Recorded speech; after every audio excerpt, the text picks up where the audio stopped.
سيارات من أنواع مختلفة، 11 سيارة عثرت عليها السلطات الأمنية بإحدى الضيعات بضواحي مدينة سلا.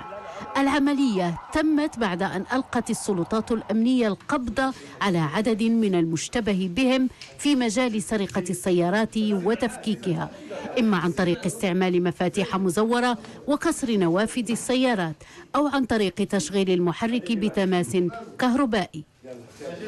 هذه الطرق اللي هي اللي كتتحيلنا على ان هذه المجموعه ديال الاشخاص هادو هم من ذوي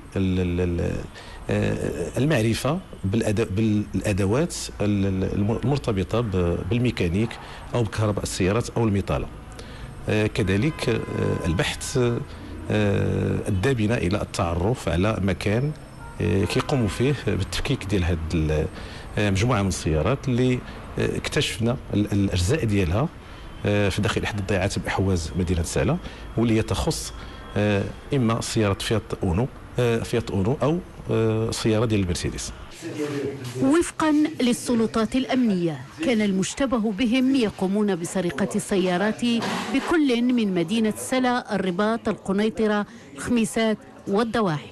أفراد هذه العصابة الإجرامية جلهم عندهم سوابق قضائية، كذلك عندهم دراية بميكانيك سيارات، بالميطالة، وكذلك بكهرباء السيارات، الشيء اللي كان تيسهل المأمور عليهم باش يستوليوا على هذه السيارات